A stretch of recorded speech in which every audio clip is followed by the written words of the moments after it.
2019 Toyota RAV4. This is the hybrid limited. Front strut replacement is in effect here. Just did the driver's side. This is the passenger side. Okay, this is with the wheel taken off, of course. At this point, you'll need jack stands to have the car jacked up and resting on those, because you're going to need the jack that you used to either raise and in some cases lower or manipulate this control arm, as you needed to get this stuff removed and then fit it back in place. These right here, the nut and the bolt, there's two of them, to the steering knuckle, the strut to the steering knuckle, 22 millimeter. That's what these are. You're going to probably want to have a breaker bar or a good impact for this, because they are torqued on there a lot. They're about 177 foot-pounds, and they have Loctite on these two nuts here, nuts and bolts. The sway bar link, 17 millimeter right here. The brake line bracket is a 14 millimeter. It's that one bolt here.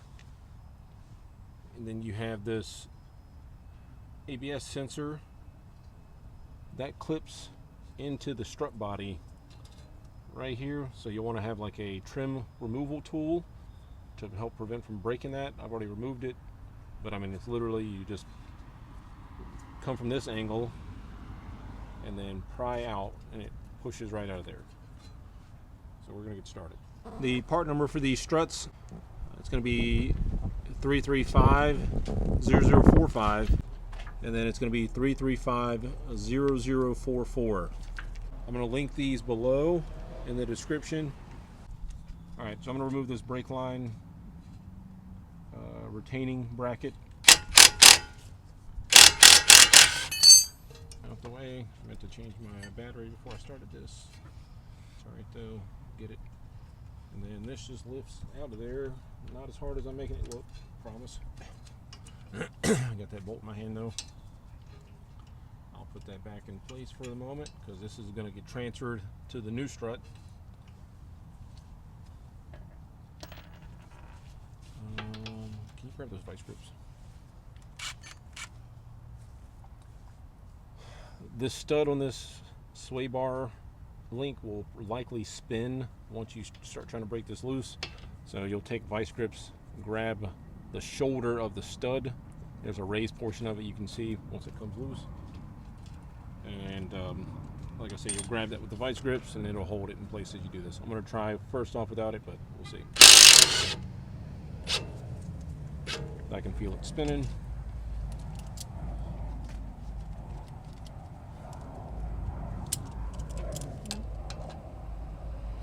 Careful not to grab the rubber boot of your sway bar and link, so you don't inadvertently have to replace that.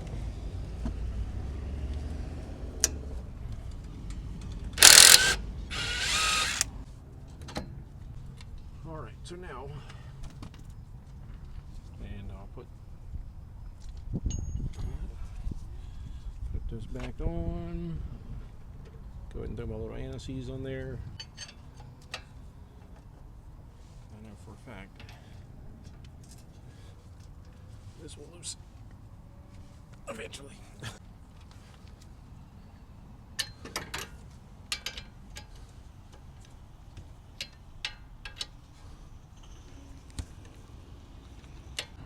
Racing against the daylight here. Okay.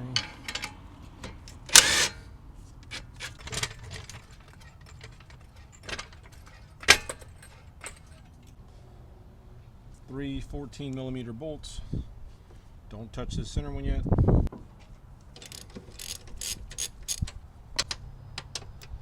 This rear one, at least on the driver's side, as you go to remove it, it won't clear the firewall, the back of the firewall. So you have to lower this to start removing it before it will clear. But it's in Newark, California. Thanks. $185,000. He might as well stay where he's at. What? He might as well stay where he's at. I know. You might have to reach under the wheel well and grab this coil slightly. Grab the coil of the strut and just take a slight amount of weight off of it, so you can back this out. And that comes right out of there like that. Just lowers right out. There are some other little tools you're going to need, a specialty tool in particular. You're going to need a McPherson strut spring compressor, specifically one made for McPherson, not just a regular spring compressor. So you can rent it. You don't have to buy them. Rent it. It's a lot of money initially when you reserve it, but you return it to them in the same condition as you rented it, and you get your money back. Take something to mark the position of the damper mount.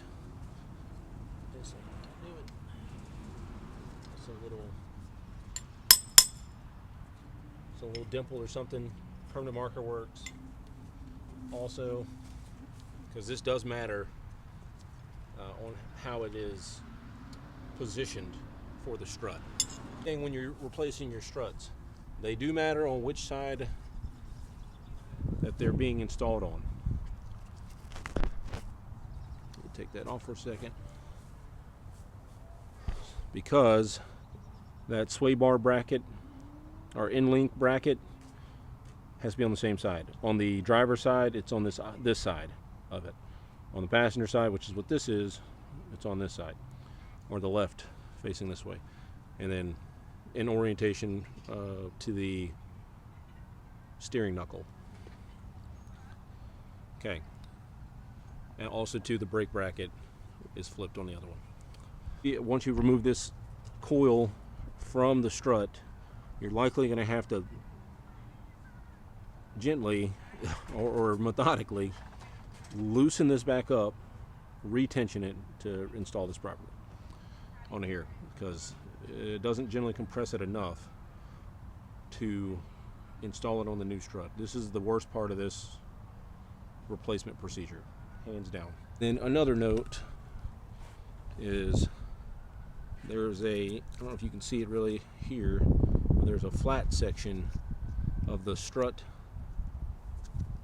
stud that needs to be facing pretty much in line with this bracket. And you'll see it here. Currently it's not in position. This turns to where you can face it that way. Also too, the damper pads in the struts, they face a certain position, and then there's a little tab I'll show you on the one that does not have the coil in it. But the coil has to reseat back into those. So you see this hook,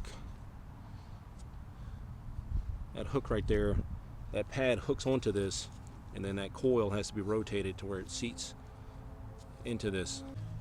And you want to have an impact gun.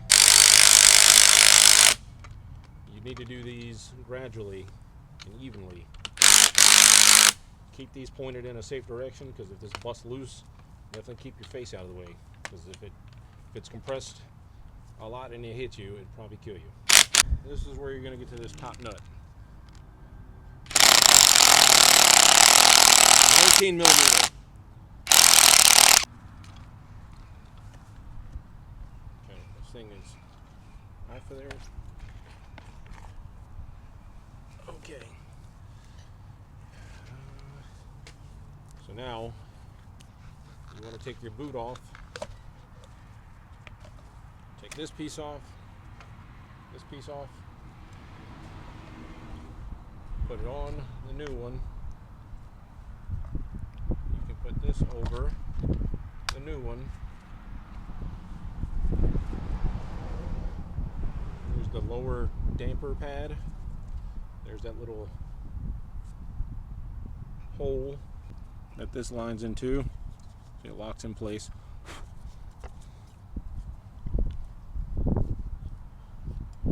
Now the struggle begins. There's nothing else you really need with this one, aside from this piece right here. go ahead and thread that in. Alright, we're now retightening after repositioning the compressors. Alright folks, you do this spring compression, you got to be very specific on how you position these compressors within the coils. Because if you go too far up, then you can't fit this piece or this ring inside of here, which then the portion that mounts to the car, top portion that mounts to the car, can't fit inside of there. So don't be tempted to go to the top coil or the top portion of the coil and compress from there. Yeah, it compresses really good until you go to put this on and it doesn't fit. So this is what you're looking for. You need enough to thread. Where's that nut? Oh shoot. Okay. Here.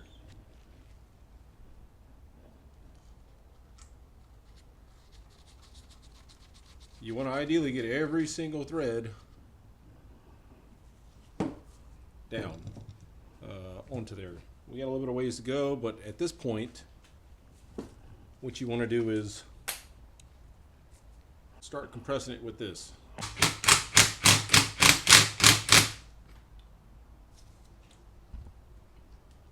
And you want it to look like that, where it's about flush.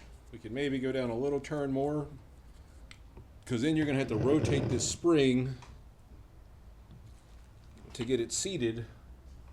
So we can see there, yep, that does not look right currently. It will fall in place, but you got to make sure you rotate the spring enough to, as you release the compression off of the compressors, that spring will rest butted up against that dampener on the bottom.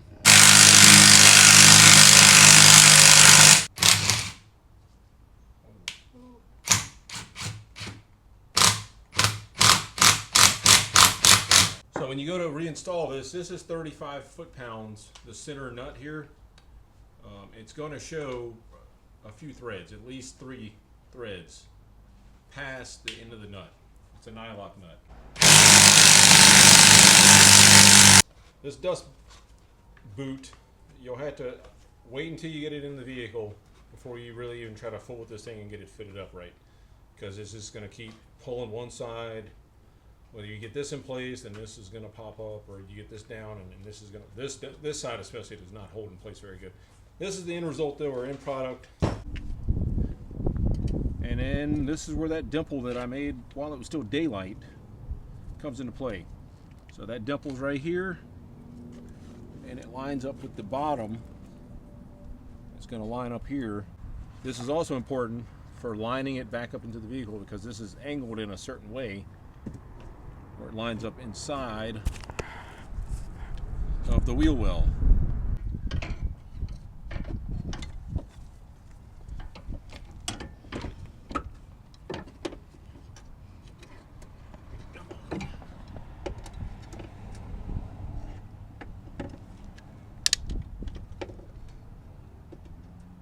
And if you have another person, as I do today, this is a great help.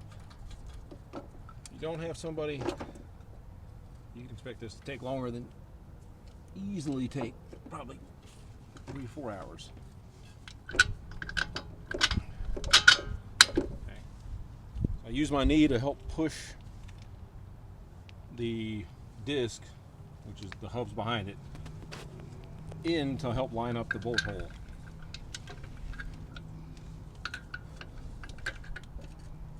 And then you can rock this kind of back and forth. Kind of hard to see this, but you can rock that back and forth to get these two to line up and just push them back through. One of the only times I really use Loctite, but these had Loctite on them. Put Loctite back on them. Blue Loctite.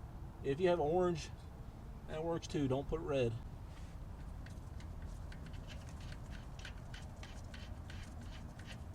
Oh, I put a lot on that one. Good Lord, I couldn't see it coming out. That's all right. It had a lot on it when I took it off. Both sides.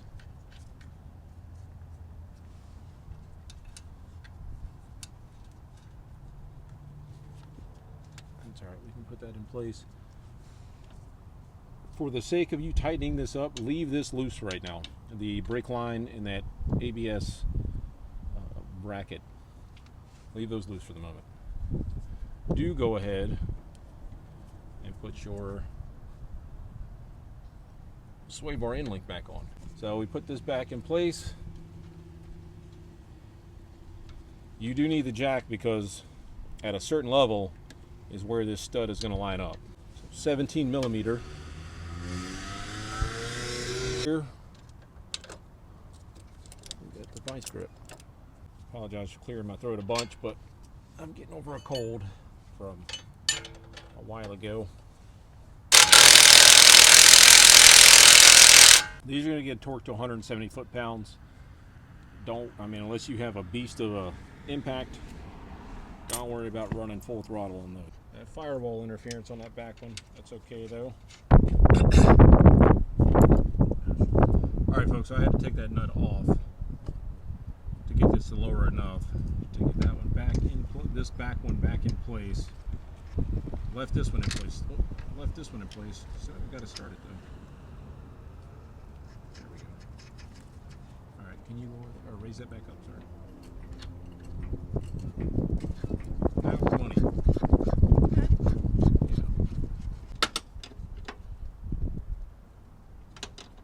Good luck getting the torque wrench back here though. So I was able to break it loose or break it free with this. So I'm just torquing it back with this. Give it a pretty good tension. Life's good. So this center one, it's a 19 millimeter, 35 foot-pounds.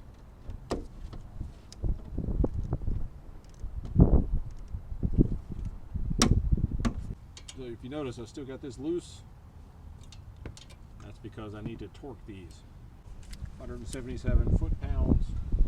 Also too, folks, after you get done with doing this procedure, you need to get this in a shop near immediately to get your alignment. Because your car is going to ride like crap. You don't know whether your camber is good. I can almost guarantee you it won't be, and if you did get the camber good, it was by luck. And now I'm messing with this bolt for the brake, our brake hose bracket and the ABS bracket. Remember to feed that back through that little hole there, and then there's a little tab on the side. Brake line goes over top of that ABS bracket.